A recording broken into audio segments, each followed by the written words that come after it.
Bien le bonjour. Alors, on va essayer de corriger de manière un peu distancielle. C'est pas forcément le mieux, mais c'est ce qui permettra au moins de pallier à certaines difficultés plutôt que de donner une correction écrite simplement. On va essayer de la faire en vidéo avec des commentaires. Et n'hésitez pas à faire des commentaires dans la vidéo ou bien de m'envoyer un message si vous ne comprenez pas en fait la démarche qui a été menée.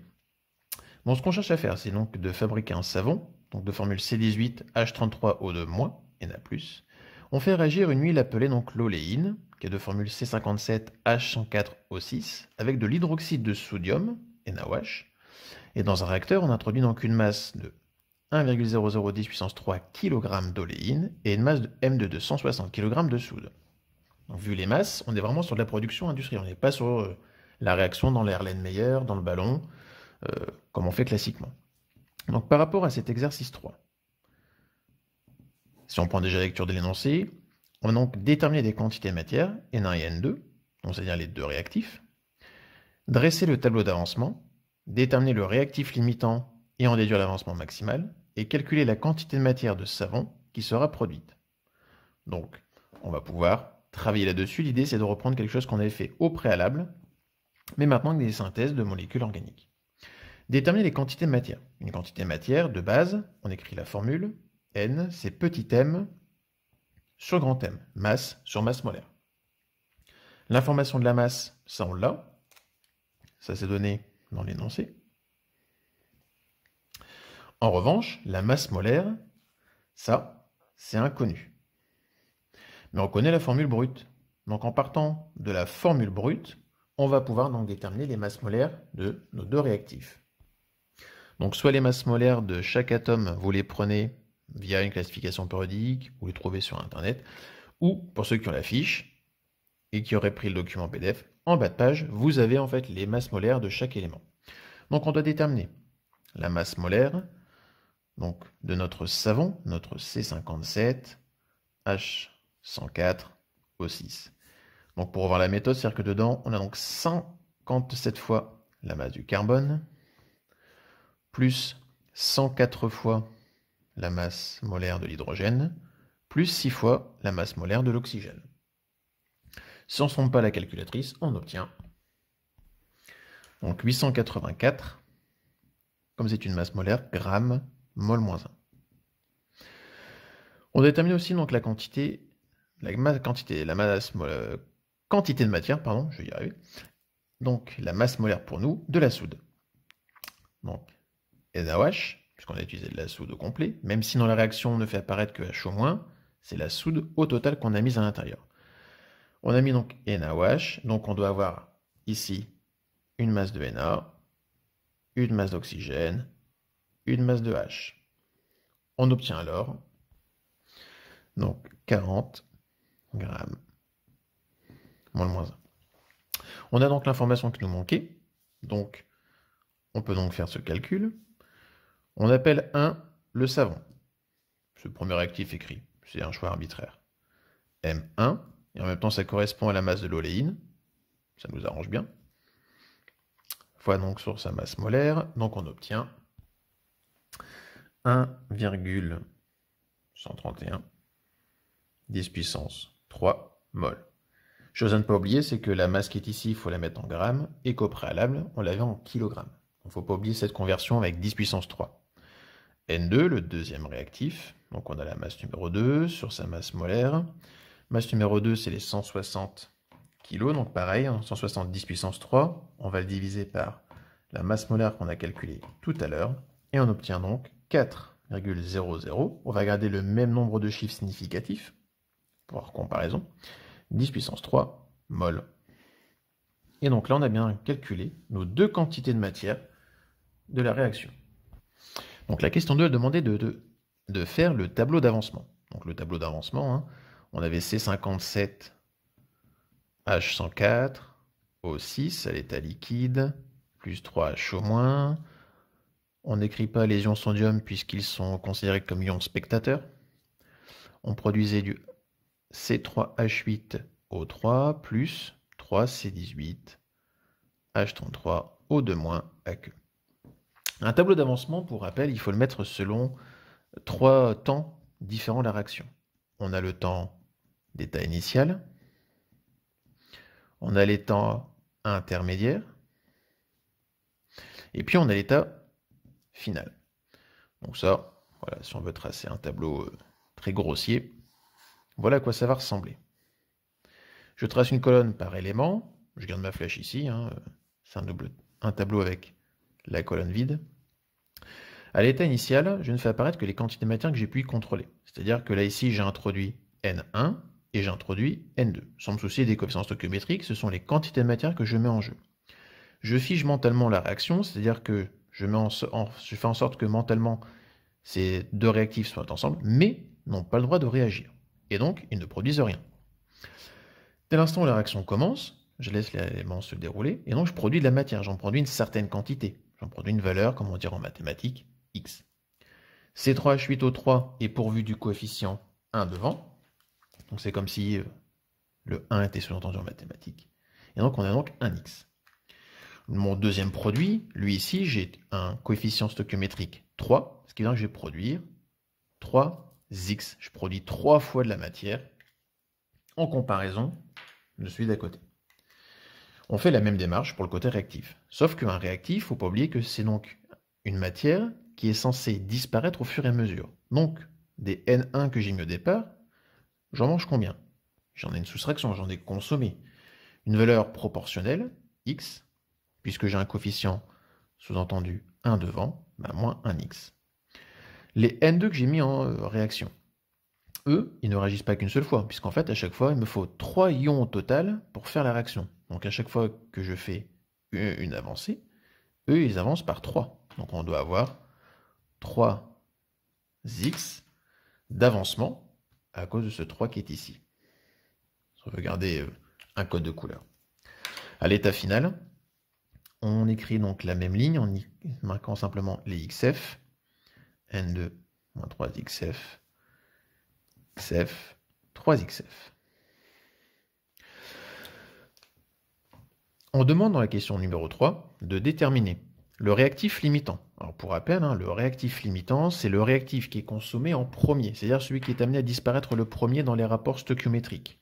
Autrement dit, quel est le réactif entre N1 et N2, ou N1 sur son propre coefficient qui vaut 1, de N2 son coefficient qui vaut 3, lequel sera le plus grand, le plus petit? Le plus petit donnera le réactif limitant. Si on fait donc nos calculs comme ici, N1 divisé par 1, donc on aura 1,131 10 puissance 3. On avait trouvé donc N2 qui valait 4. Donc 4 10 puissance 3, et qu'on le divise par 3, on a 1,3333 10 puissance 3. Comme c'est la soude qui est donc la valeur supérieure, c'est-à-dire que le réactif limitant, c'est l'oléine. Donc ici, oléine et le réactif limitant. L'avantage de travailler sur le réactif limitant, c'est qu'en prenant cette méthode, on a directement deux informations. Réactif limitant, donc il est consommé tout de suite. Il est consommé en premier, il disparaît en premier. Autrement dit, on sait que à l'état final, pour travailler sur la dernière ligne ici, combien m'en restera-t-il? Il m'en restera 0. Et comme il m'en reste 0, ça veut dire que la valeur que j'ai calculée ici, eh bien en fait, celle-ci, c'est XF. Donc, lorsque vous calculez le réactif limitant, la valeur la plus petite vous donne l'avancement final de la réaction. Donc 1,131 10 puissance 3. C'est un avancement, on travaille en quantité matière, donc on a des moles. La question demande de déterminer X max. Et bien en fait, comme ici on nous propose une réaction totale, on n'a qu'une seule flèche. Si la réaction est totale, ça signifie alors que XF égale X max. Réaction totale, c'est-à-dire que la totalité du réactif limitant sera consommée, la réaction a lieu totalement, et on aboutit vraiment à X max. Question 4. On demande du coup d'en calculer la quantité matière N de savon qui est produit, et d'en déterminer la masse par la suite. Donc déjà, N. quantité de matière de savon qui sera produite. N est une quantité de matière, c'est-à-dire que cette information, je vais la trouver directement dans le tableau d'avancement. Le savon, c'est lui. Alors, en partie, puisqu'on n'a pas mis les sodiums à l'intérieur. C'est-à-dire que ça, c'est la quantité de matière de savon. Cette information, du coup, je vais l'utiliser ici. Donc, on va avoir 3XF pour quantité de matière, puisqu'il ne faut pas oublier qu'il a donc été produit 3 fois plus que le reste. Donc, les 1,131 10 puissance 3 mol, si on les fait x 3, on obtient donc une quantité de matière de 3,393 10 puissance 3 mol. À ceci, on demande d'exprimer, de calculer la masse. On reprend la première formule de la première question. Si je la travaille un petit peu, c'est-à-dire que la masse, c'est le nombre de moles fois la masse molaire. La masse molaire, je ne l'ai pas, il faut que je la calcule. Mais ce qui est bien, c'est qu'on m'a donné la formule tout à l'heure. Le savon, c'est du C18 H33 O2-, virgule, Na+. Ça veut dire qu'il ne faut surtout pas oublier, justement, ce Na+, à ce moment-là. Le Na+, justement, il va avoir son importance, il est présent dans le savon, ce n'est pas qu'une espèce ionique, ce savon, hein, il est complet, il y a autant de charges positives que négatives, et donc l'oublier, c'est être amené du coup à faire une grosse erreur.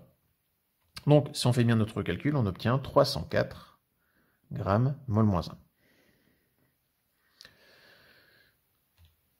On a donc toutes les informations, on a les 3,393 10 puissance 3 mol, on va les multiplier par les 304 grammes mol-1. Donc ça veut dire que, en termes de masse, à la fin de cette réaction, décaler un petit peu l'écran, on arrive à produire donc 1,031 10 puissance 6 grammes.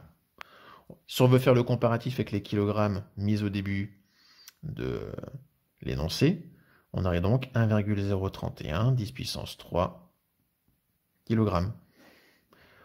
On est bien dans la marge de travail, on avait 1,010 puissance 3 kg d'oléine, on avait de la soude avec 160 kg, donc on est vraiment dans la marge de calcul.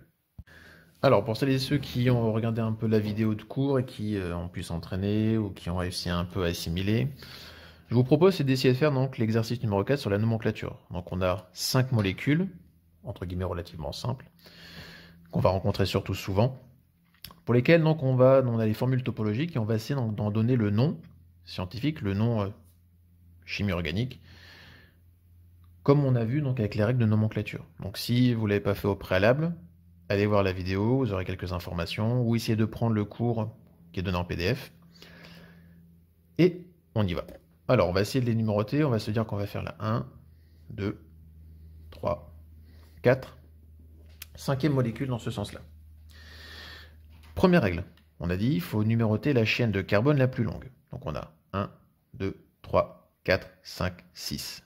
Si j'ai donc 6 carbones alignés, ça veut dire que je suis quelque chose qui sera en hexane.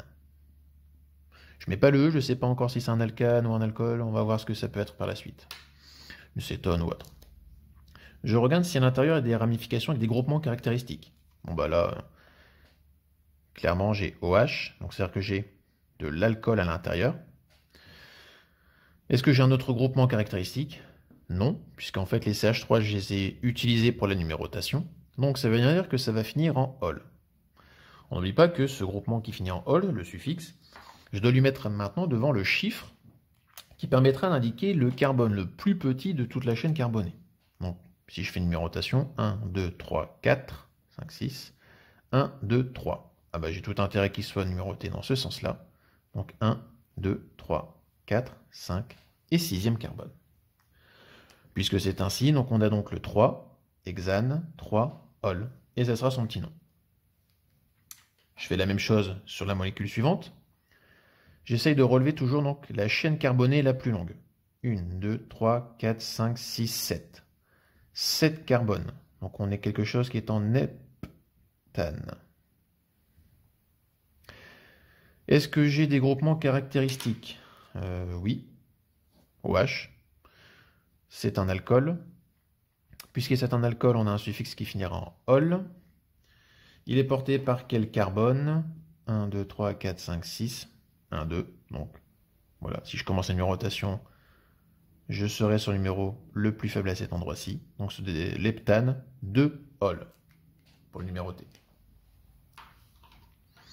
Molécule suivante, la 3. On a donc 1, 2, 3, 4 carbones. Là, c'est au niveau de la numérotation, c'est un peu particulier. Met, et, prop, but. Donc c'est-à-dire qu'on est avec 4 carbones, quelque chose qui va s'exprimer en butane. Butane quoi? Je sais pas. Groupement caractéristique à l'intérieur, j'arrive à identifier qu'il y a C double liaison O.